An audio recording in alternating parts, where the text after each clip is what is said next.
Assalamualaikum warahmatullahi wabarakatuh. Perkenalkan, nama saya Laila Sofia Ambersari dari Prodi Ekonomi Syariah semester 1. Di sini saya akan mempresentasikan hasil rangkuman filsafat saya dari kelompok pertama hingga kelompok terakhir. Langsung saja pada kelompok pertama kita mempelajari tentang filsafat. Jadi apa sih filsafat itu? Jadi, adalah suatu pemikiran dan kajian kritis terhadap kepercayaan dan sikap yang sudah dijunjung tinggi kebenarannya, seperti prinsip, keyakinan, konsep, dan sikap umum dari suatu individu ataupun kelompok untuk menciptakan kebijaksanaan dan pertimbangan yang lebih baik. Berikutnya ada ruang lingkup filsafat. Yang pertama ada ontologi, yaitu ilmu yang membahas tentang sesuatu yang telah ada, baik secara jasmani maupun secara rohani. Yang kedua ada epistemologi, yaitu bagian filsafat yang membicarakan tentang terjadinya pengetahuan, sumber pengetahuan, asal mula pengetahuan, dan batas-batas kesahihan pengetahuan. Yang ketiga ada aksiologi, yaitu ilmu yang mempelajari hakikat dan manfaat yang sebenarnya. Sebenarnya ilmu itu tidak ada yang sia-sia kalau kita memanfaatkannya kepada jalan yang benar. Akhir-akhir ini banyak sekali orang yang memiliki pengetahuan yang sangat luas tetapi salah dipergunakan. Berikutnya, apa sih manfaat kita mempelajari filsafat? Manfaat kita mempelajari filsafat adalah kita dapat berpikir kritis. Yang kedua, berpikir secara fleksibel. Yang ketiga, memahami bahwa segala sesuatu yang sudah berlaku pasti ada sebab dan akibatnya.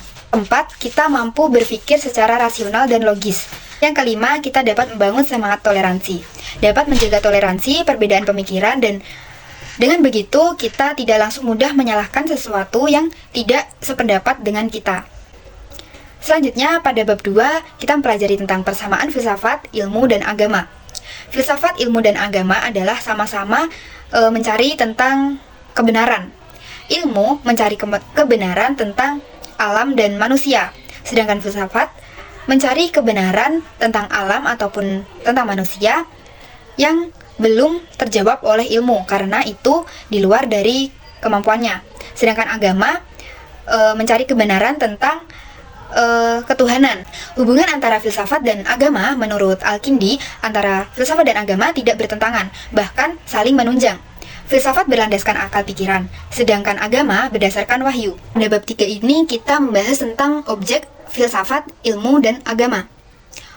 Objek secara garis besar adalah sesuatu yang menjadi bahan dari suatu penyelidikan atau pembentukan pengetahuan. Objek material dari filsafat ada beberapa, yaitu diantaranya bersifat sangat umum, tidak menyangkut fakta, filsafat menyangkut nilai-nilai atau value, filsafat bersifat kritis, filsafat bersifat sinoptik, filsafat bersifat implikatif. Objek formal filsafat adalah sudut pandang yang menyeluruh. Objek material ilmu adalah sasaran material suatu penyelidikan, pemikiran, atau penelitian ilmu. Contoh, selanjutnya objek formal ilmu sebagai sudut pandang yang ditujukan pada bahan dari penelitian atau pembentukan pengetahuan itu, atau sudut pandang dari mana objek material itu disorot. Contohnya, manusia sebagai objek materi. Di dalam diri manusia terkandung unsur-unsur atau segi-segi yang berjenis-jenis. Secara keseluruhan, manusia memiliki aspek kejiwaan, kesosialan, serta kereligiusan. Masing-masing aspek merupakan kemungkinan bagi munculnya pluralitas jenis, sifat, dan bentuk ilmu pengetahuan tentang manusia yang berbeda-beda. Dari sini, maka muncul berbagai macam ilmu khusus yang mempelajari tentang manusia, seperti psikolog, biologi, antropologi, sosiologi, teologi, dan lain sebagainya. Filsafat, ilmu, dan agama dari segi metode, yaitu metode filsafat bersifat umum dan khusus yang diterapkan dalam ilmu pengetahuan lainnya seperti analisa, sintesa, dedukasi, dan implikasi. Yang kedua, metode filsafat bersifat khusus, yaitu metode yang hanya digunakan dalam ilmu filsafat saja. Yang ketiga, metode skolastik. Yang keempat, metode filsafat matematis. Selanjutnya, filsafat, ilmu, dan agama dari segi pendekatan. Pendekatan filsafat bersifat mendalam dalam artian pembahasan dilakukan sampai ke akar permasalahan. Pendekatan ilmu ada pendekatan dedukatif, yaitu secara berpikir di mana pernyataan yang bersifat umum ditarik suatu kesimpulan yang menuju bersifat khusus. Yang kedua, pendekatan indukatif, yaitu pendekatan yang digunakan dalam berpikir dengan bertolak dari hal-hal khusus ke hal-hal yang umum. Keempat, ada pendekatan empirisme. Empirisme merupakan suatu paham yang mengutamakan pengalaman dalam filsafat yang menyatakan bahwa semua pengetahuan berasal dari pengalaman manusia. Pendekatan agama ada pendekatan sosiologis, yaitu ilmu yang pelajari hidup bersama dalam masyarakat dan menyelidiki ikatan-ikatan manusia yang menguasai hidupnya itu yang saling berkaitan dengan nilai-nilai dan norma-norma yang berlaku dalam masyarakat. Yang kedua ada pendekatan historis, yaitu dengan pendekatan ini kita akan berpikir idealis, bersifat empiris dan terbuka. Tiga, ada pendekatan psikologis, yaitu penelitian agama. Dalam pendekatan ini mengkaji kepada peristiwa dan pengalaman kejiwaan individu yang bersangkutan dengan rasa keagamaannya. Yang keempat ada pendekatan teologis. Pendekatan ini dalam memahami agama dapat diartikan sebagai upaya memahami agama dengan menggunakan ilmu ketuhanan yang berdasarkan dari suatu keyakinan bahwa wujud empiris. Yang kelima ada pendekatan antropologi. Dalam memahami agama dapat diartikan sebagai salah satu upaya memahami agama dengan cara melihat wujud praktik keagamaannya yang tumbuh dan berkembang dalam masyarakat. Selanjutnya di bab 4 kita mempelajari tentang istilah dalam filsafat. Orang yang pertama kali menggunakan istilah filsafat adalah Pythagoras yang berasal dari Yunani yang lahir sekitar tahun 582 atau 496 Masehi. Istilah-istilah yang biasa digunakan dalam filsafat ada yang pertama absolut, yaitu yang berarti tidak terbatas. Yang kedua ada abstrak, yaitu tidak terbentuk atau tidak terwujud. Contohnya cinta, rasa, suara, dan lain sebagainya. Yang ketiga ada agnostisisme, yang merupakan paham yang mempertahankan pendirian bahwa manusia itu kekurangan informasi atau kemampuan rasionalnya untuk membuat pertimbangan tentang kebenaran tertinggi. Yang keempat ada aksiologi, merupakan salah satu cabang filsafat yang mempelajari tentang nilai-nilai atau norma-norma terhadap sesuatu ilmu. Yang kelima ada aksioma, yaitu ilmu yang dapat dilihat sebagai kebenaran yang terbukti dengan sendirinya tanpa perlunya pembuktian. Yang keenam ada aktualisme, yaitu paham tentang kebenaran yang benar ada dan sesungguhnya. Contohnya, yang ketujuh ada egoisme, yaitu teori mengenai semua tindakan yang selalu disebabkan oleh keinginan untuk memikirkan diri sendiri. Yang selanjutnya ada estetika, yaitu cabang ilmu filsafat yang menelaah dan membahas tentang seni dan keindahan serta tanggapan manusia terhadapnya.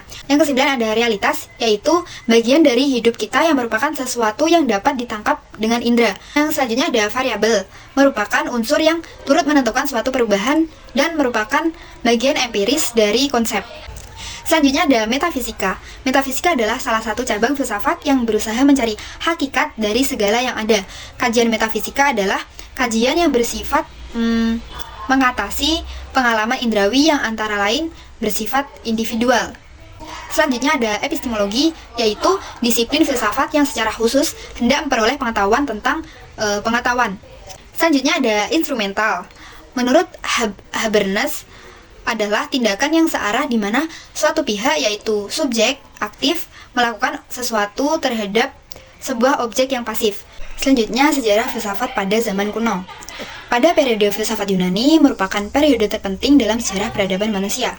Hal ini disebabkan karena pada saat itu terjadi perubahan pola pikir manusia, yaitu pola pikir yang sangat mengandalkan mitos untuk menjelaskan fenomena alam. Pada periode ini muncullah filosof pertama yang mengkaji tentang asal-usul alam, yaitu Thales. Pada masa itu, ia mengatakan bahwa asal-usul alam adalah air, karena unsur terpenting dalam diri manusia adalah air. Sedangkan Heraklitos berpendapat bahwa segala sesuatu itu berasalkan dari api. Dan pada zaman kemasan atau puncak dari filsafat Yunani kuno atau klasik, pada masa Sokrates. Berikutnya, pada masa Plato, beliau menerangkan bahwa manusia itu sesungguhnya berada dalam dua dunia, yaitu dunia pengalaman dan yang bersifat tidak tetap dan dunia ide yang bersifat tetap.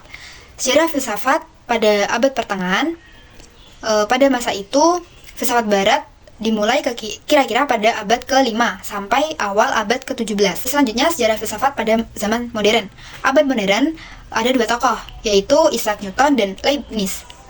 mampu melahirkan sebuah teori dan itu menjadi sebuah penemuan gravitasi Newton. Selanjutnya pada bab 6 tentang pemikiran filosof Yunani. Yang pertama ada Sokrates, yaitu sebuah metode yang digunakan oleh Sokrates untuk mengungkapkan kebenaran-kebenaran universal pada individu melalui percakapan dan dialog. Tujuan dari metode ini adalah untuk mengetahui isi dan pikiran atau jiwa manusia.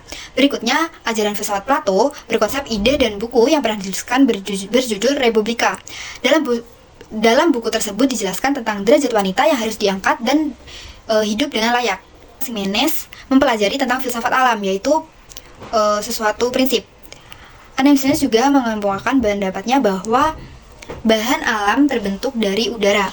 Aristoteles, beliau mengemukakan bahwa sistem pemerintahan yang baik yaitu mengutamakan kebahagiaan rakyatnya, bukan malah sebaliknya, rakyat yang menderita karena pemimpinnya yang serakah. Anaximandros adalah orang pertama yang menciptakan suatu traktat dalam keseriusan Yunani. Berikutnya, perbedaan corak filsafat klasik, pertengahan, dan modern.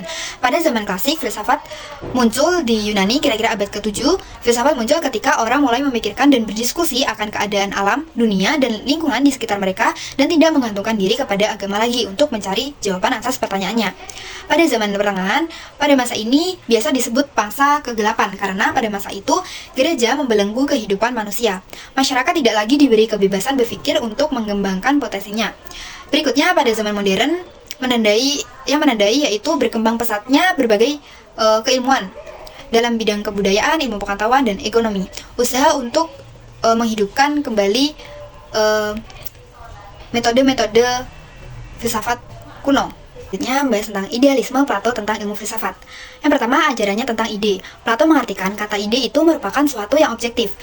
Pemikiran realisme Aristoteles didasarkan pada prinsip bahwa ide-ide bisa ada tanpa masalah. Aristoteles menyatakan bahwa setiap bagian materi memiliki sifat universal dan khusus. Selanjutnya, tokoh gereja atau bapak gereja adalah sebutan teolog-teolog dan pujangga Kristen, peletak landasan intelektual dan doktrinal Kristen. Sikap para tokoh gereja terhadap pemikiran filsafatnya yaitu mereka memanfaatkan filsafat Yunani sebagai sarana untuk menjelaskan dan membela ajaran iman Kristiani. Filsafat atau pemikiran pada abad pertengahan pun dipengaruhi oleh kepercayaan Kristen, yang artinya pemikiran filsafat pada pertengahan itu didominasi oleh agama.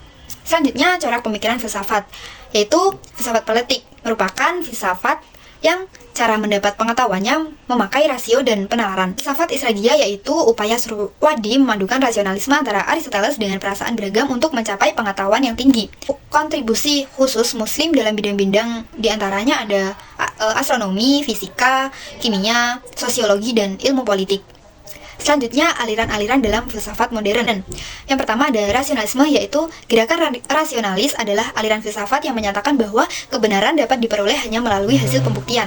Yang kedua, empirisme adalah suatu aliran dalam filsafat yang menyatakan bahwa pengetahuan berasal dari pengalaman indera manusia. Yang selanjutnya ada aliran positifisme, adalah aliran filsafat yang menyatakan bahwa pengetahuan yang benar hanya berasal dari ilmu alam dan tidak berkaitan dengan metafisika. Yang keempat, pragmatisme, yaitu suatu aliran yang mengajarkan bahwa yang benar apa yang membuktikan dirinya sebagai benar dengan perantara akibat-akibatnya yang bermanfaat secara praktis. Berikutnya, aliran filsafat modern dalam perspektif Islam. Dalam Islam ada pengakuan terhadap pentingnya akal dan pengamatan empiris sebagai sarana untuk mendekati pemahaman akan kebenaran aliran filsafat rasionalisme dan empirisme yang sejalan dengan nilai-nilai intelektual Islam. Rasionalisme dalam filsafat mengutamakan pemikiran rasional dan penalaran sebagai sarana utama untuk mencapai pengetahuan. Sedangkan empirisme sebaliknya, meskipun aliran ini tidak sepopuler rasionalisme, tetapi terdapat elemen-elemen empiris dalam pemikiran ilmiah tradisional Islam, yaitu misalnya pada ilmu kedokteran dan ilmu alam. Sekian presentasi dari saya. Terima kasih atas perhatiannya. Wabillahi taufiq wal hidayah, waridha wal inayah. Assalamualaikum warahmatullahi wabarakatuh.